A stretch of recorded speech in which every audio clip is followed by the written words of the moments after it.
All right, let's get going.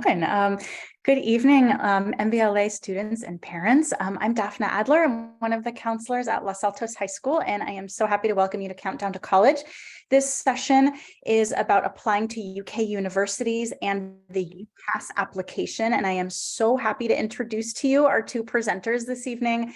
We have Emma Schwartz from University of York, who is the Regional Manager for International Recruitment, and Ashley Warmington from University of Glasgow, who's the Country Manager for USA and Canada. And I'm going to turn it over to them, and they're going to tell you everything you need to know about applying to UK and UCAS and the UCAS application. And we are recording this session, so you'll be able to watch it after we're done. Turn it over to you. Thank you so much, Daphne, for that introduction. Really excited to be here presenting to you all tonight. Thank you so much for coming along to learn about applying to the UK and a little bit of information about the UCAS application. So without further ado, let's go ahead and get started. Just once again, to introduce myself, I'm Ashley Warmington. I'm the country manager, as Daphne said. I'm based down in Southern California. We have a team of 4 in-country staff for the University of Glasgow. So I'll let Emma introduce herself.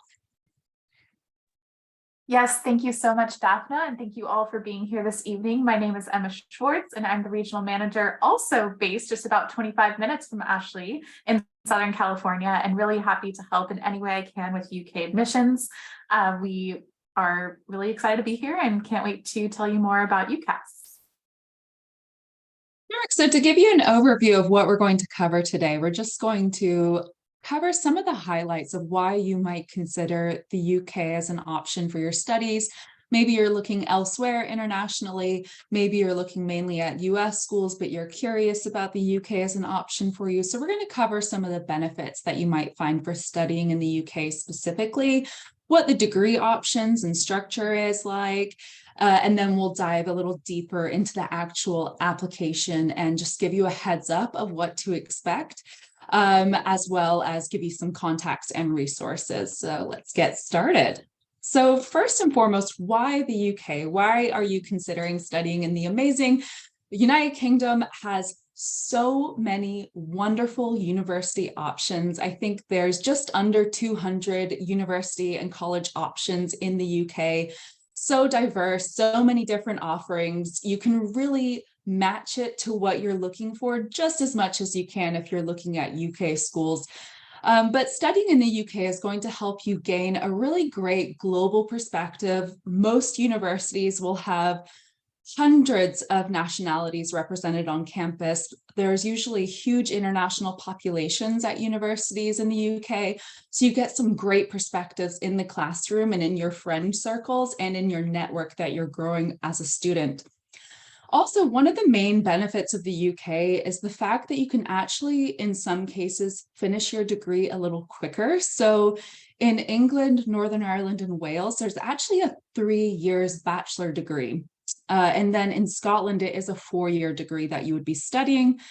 Also, if you are thinking well in advance, which you should be, if you're interested in masters, the UK actually has a 1 year's masters.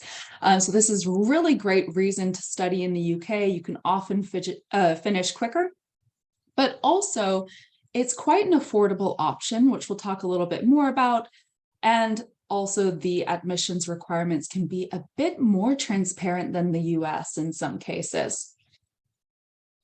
So the UK has a very focused education. So what do I mean by that? Well, when you apply, UK universities will actually evaluate applicants based on your interest in a subject. So at the point of application, you actually apply directly to your chosen major.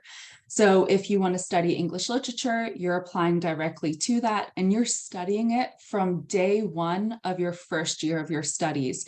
Equally, if you're wanting to study something such as engineering or biochemistry and so on and so forth, it's a very focused experience.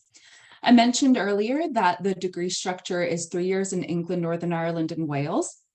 And so with that degree structure, the 3 years, it's very focused, great for a student who knows what they want to study. You're specializing early.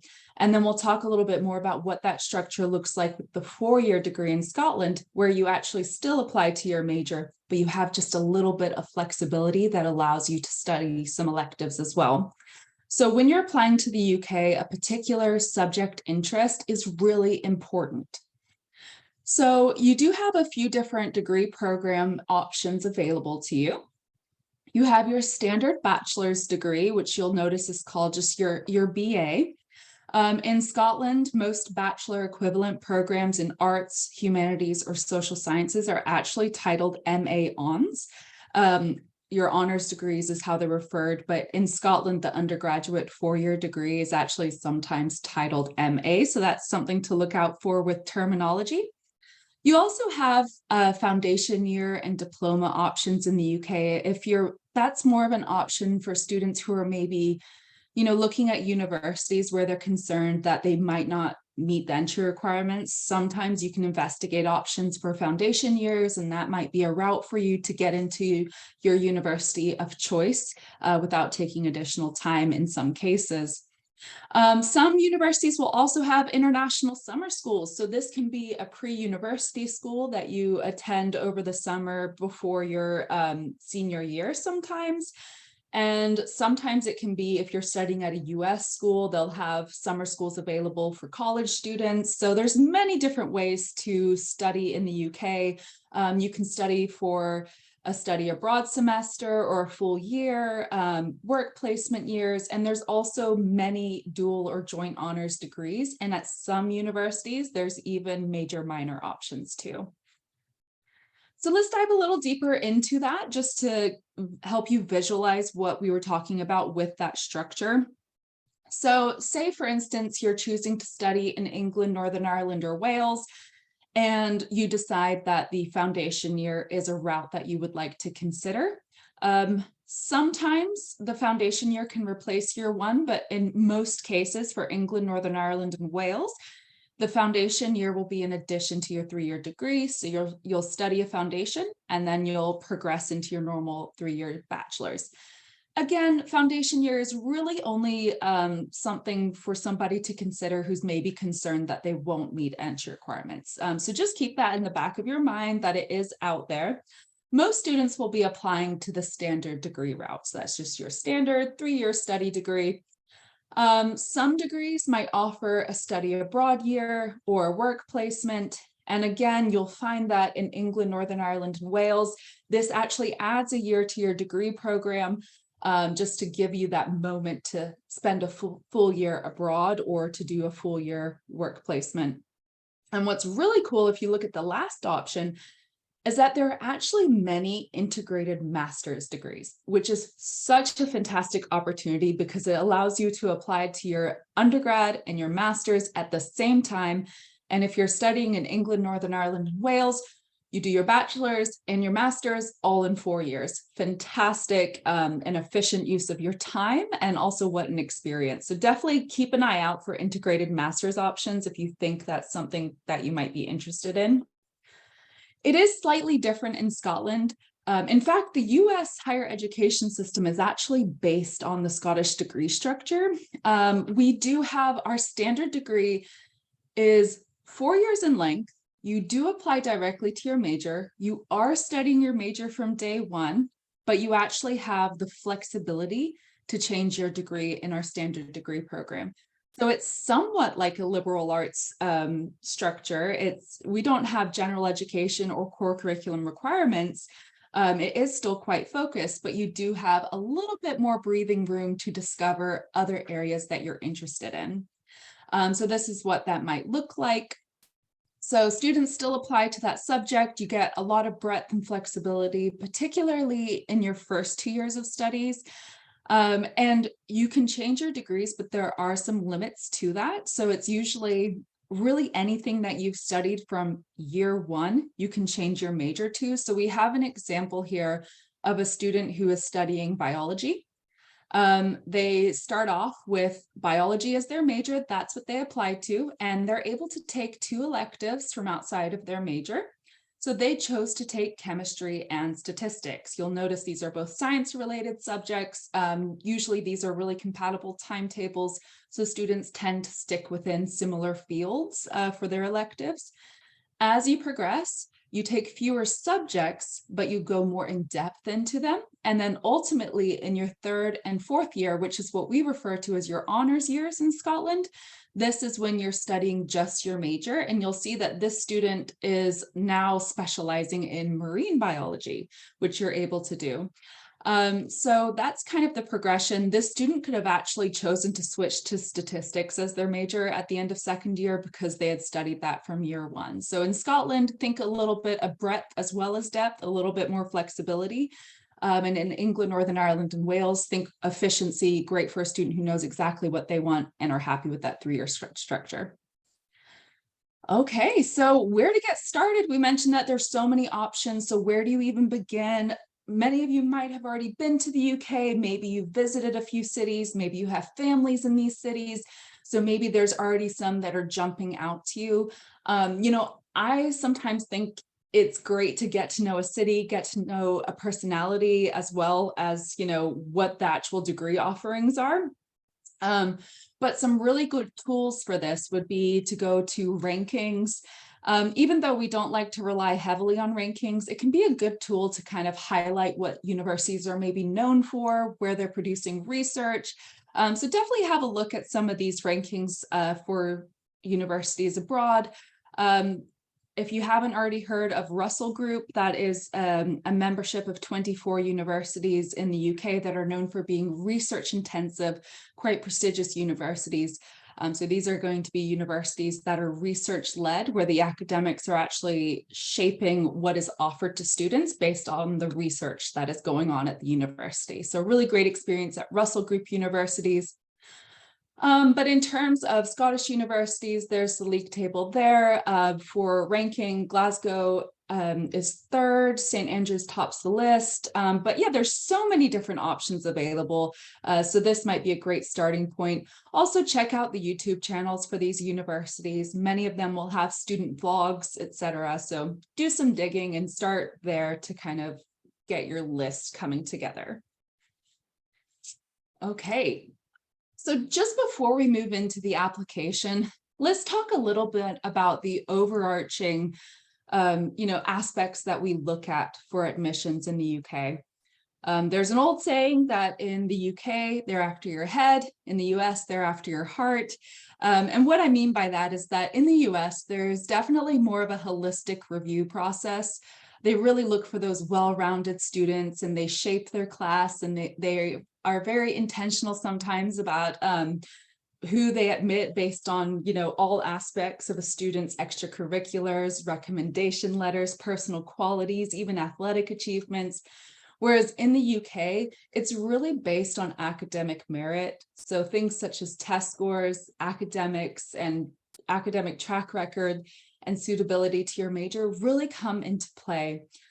So we're really making our decision, trying to match you to think if you would be a good candidate for the course rather than to the institution as a whole. Great. So let's get a little bit of introduction to UCAS. And at this point, I'm going to pass you over to Emma. Thank you so much, Ashley. Now that you've convinced us all to go to the UK for school, I'm going to tell you a little bit more on how to apply.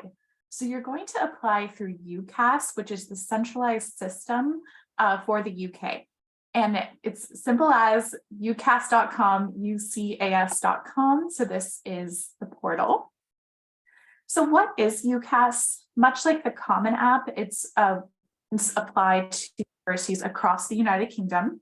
You can choose up to 5 courses, so that's programs from 5 different universities. There's no preference order for your universities, and we won't see where else you've applied. So if you've applied to York, we won't see that you've applied to Glasgow. That is not going to influence our decision on, who we accept, but you can choose 5 different universities, Oxford or Cambridge. So you'll have your choice in those, and then 4 others, if you so wish. There's no early action or early decision process in the system. So if you apply right when it opens in September, you have typically an equal chance of getting into York specifically if you apply on January 25th, which is our deadline. UCAS is used to apply for universities across the UK, like I mentioned, England, Scotland, Wales, and Northern Ireland. A small number of UK universities will allow you to apply directly to the university, but it's rare. So definitely use UCAS as your search engine and just have that come to mind when you think apply to the UK. The full application fee, up to 5 course choices, is about $29 at the moment. It depends on the exchange rate, as you can see right there. It is very close at that moment. If you are 100% certain on just one choice, the fee is a little bit cheaper, just a few dollars cheaper. So it just depends on what you're looking for.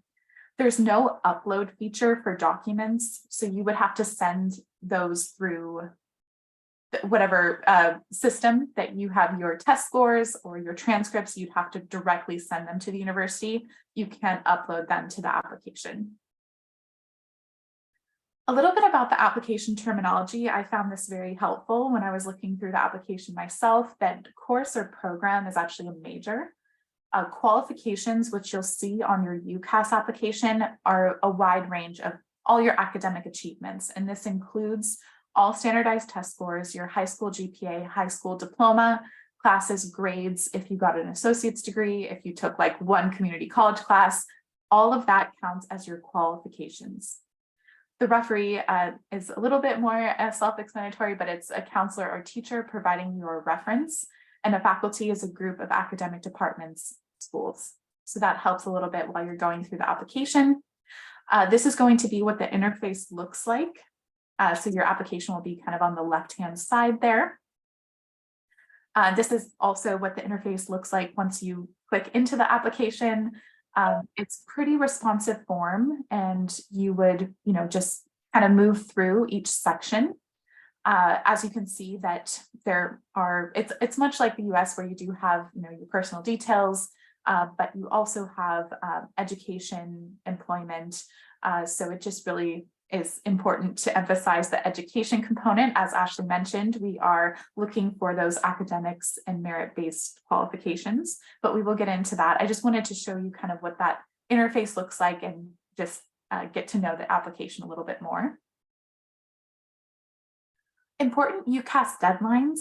So September 2023 is when undergraduate students can begin to submit their UCAS application. You can actually start it now. You can kind of log into the system, create your username and password, and just get the ball rolling. And then October 15th is typically the deadline in 2023 for Oxford and Cambridge, and most courses in medicine, veterinary medicine, and dentistry. So just keep that in mind, because it is significantly earlier than our January 25th deadline. So it's usually the last Wednesday in January that the UCAS deadline would be due. So that's 2024, last Wednesday in January.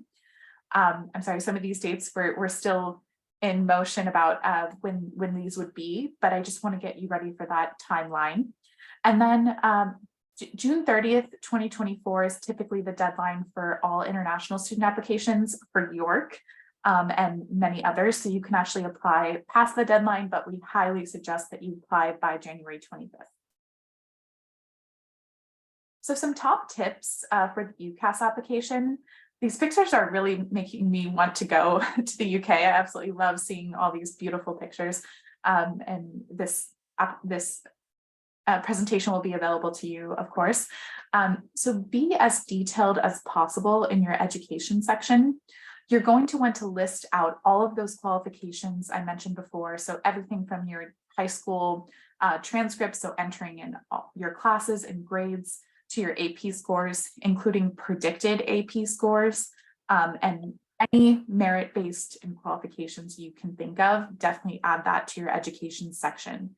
And people like Ashley and I are there to help guide you through that. And of course, you have an amazing counselor in Daphna who will be the perfect resource for you as well.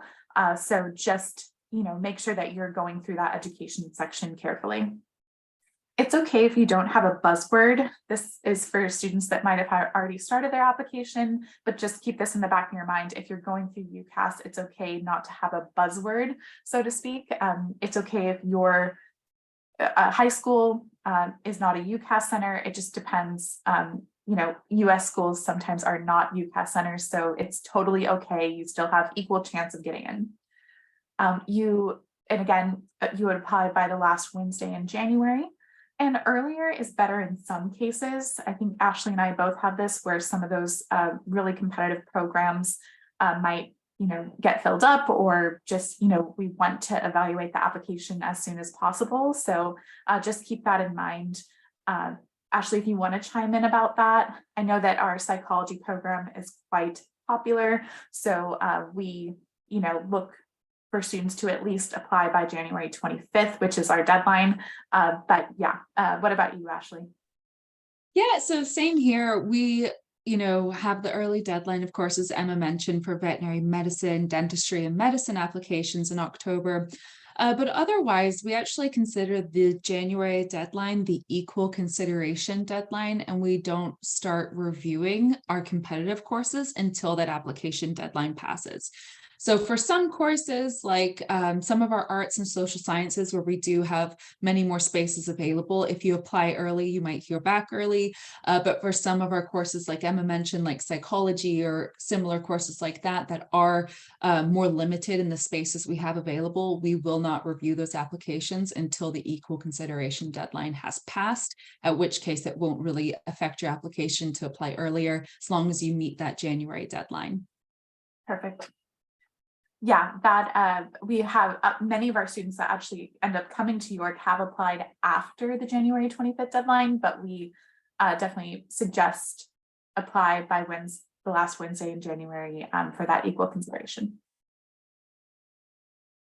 So now that you applied, what happens next?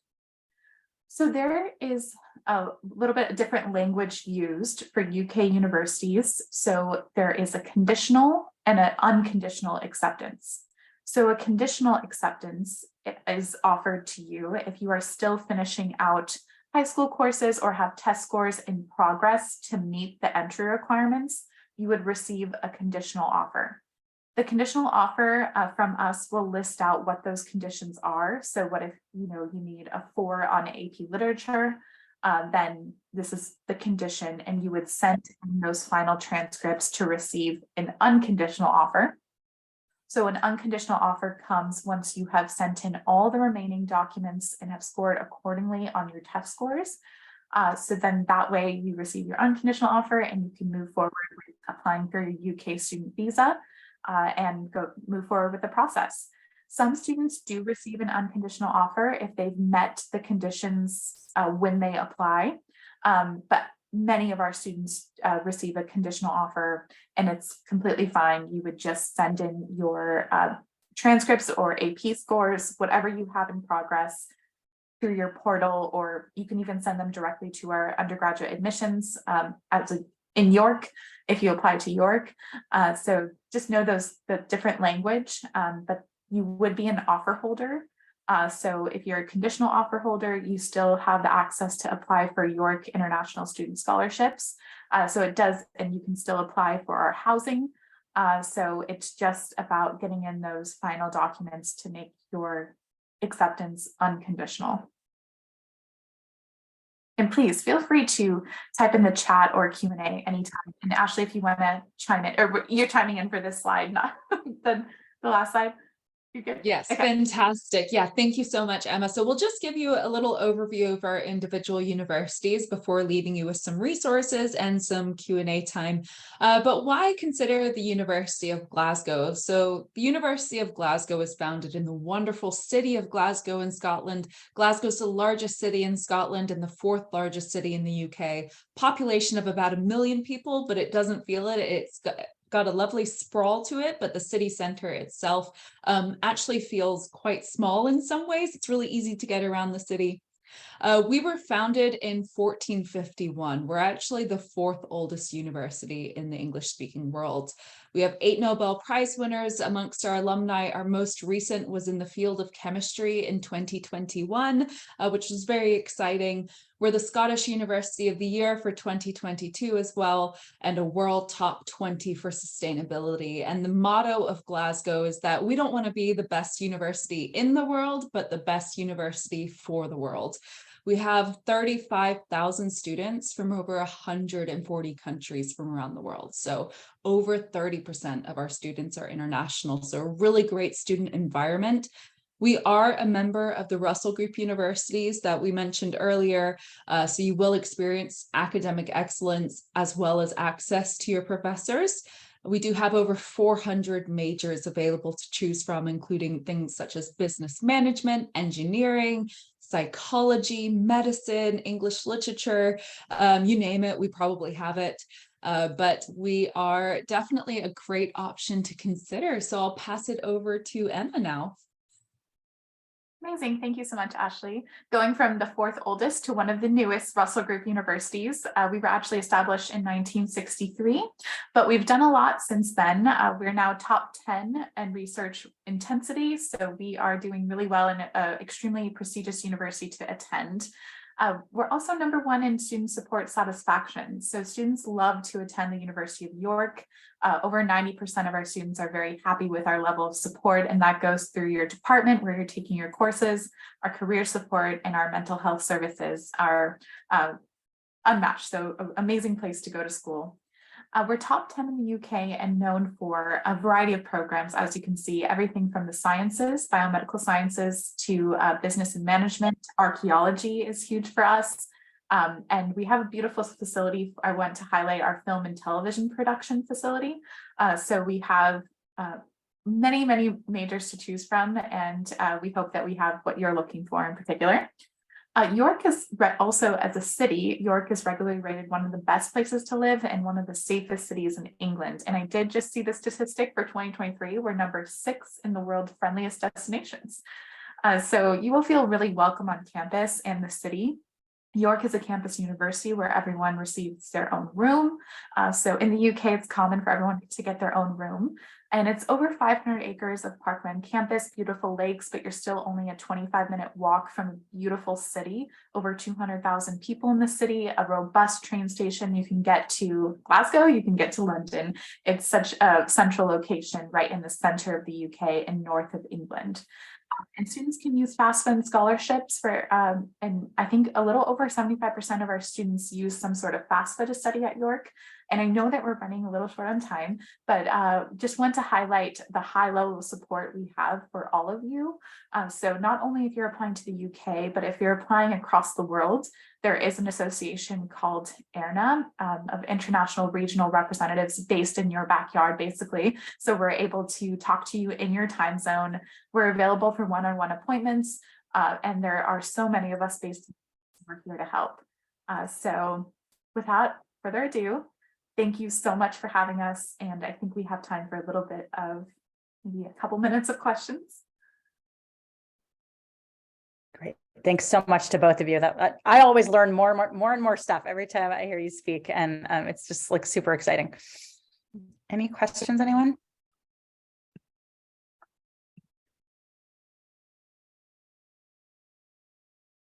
So I actually had a question come in as a direct message that I'll just read anonymously, just in case it's helpful. So a student asked that if a conditional admission student doesn't meet the conditions, for example, if you don't achieve a 5 on your AP that was asked for, then what happens? Is the admission going to be revoked? Unfortunately, if you have applied with test scores and they have asked you to achieve a certain score on your exam, be it your AP exam, be it your SAT, etc., they are going to hold you to that requirement. If you see it coming early, or if you maybe don't have the APs they're looking for, but you have advanced level coursework, it's always worth, in my opinion, getting in touch with the university admissions team, getting in touch with your counselor who can help liaise, just to see what can be done, because there are some instances where we can actually have a conversation around that. But by and large, it can mean that unfortunately, if you don't meet the conditions of your offer, that you no longer have an offer. So it just depends. I would always reach out and seek help if that's the case. Yeah, definitely, definitely. I do see another question, a couple questions in the chat. What percentage of students are international on average? Well, I can speak on a couple of universities. Well, University of York is about 28% international. So in the UK, you'll find that it's extremely international with Europe and many countries on your doorstep. But Ashley, I think you said you're 30% international. I know other international universities like the University of Melbourne, I think is like 44% international or something. So when you go abroad, you will be amongst students from all over the world, and in California too. We have many students from California in York. Absolutely. I studied my undergrad in Scotland, and every class was like a mini UN. Like everybody was from everywhere, and it was really great to hear those voices. I love that. All right, we're out of time. We've got one other question in the chat, so let's grab that one and then we'll wrap up. Let's see, what's the experience for American students once they graduate? Do most come back to the US for jobs or stay in the UK? Great question. That is a great question. It all depends on the student. Sometimes students move abroad, and thanks to the post-study work visa, you can sometimes stay in the UK a little bit longer. Some can go further afield and, really become a global citizen and use their global network that they built to seek jobs elsewhere. But most universities will actually have a really strong network of alumni who have returned to the US. So it's very common for students to go and study their undergrad degree and then take it and use it back in the United States. Exactly. Yep. I had a direct message. I don't know if we have time for this really quick question. Super quick. Okay, real quick. Are non-resident UK citizens considered international students for admission? If you're a UK citizen, yes, it depends how long you've been living in the US. So you will be considered an international student for your domicile will be United States, but if you have a UK passport, you don't have to apply for the UK student visa. So that's a bonus. Yep. Super. All right. I feel like we could talk for hours and I would love to. But thank you both for being here with us tonight. It's really wonderful information and we really appreciate you. And thanks to all our students and parents for attending. This presentation will be available to watch later. And feel free to reach out to me as well on campus with any questions. All right. Thanks, everyone. so much. Thank you. Have a good evening.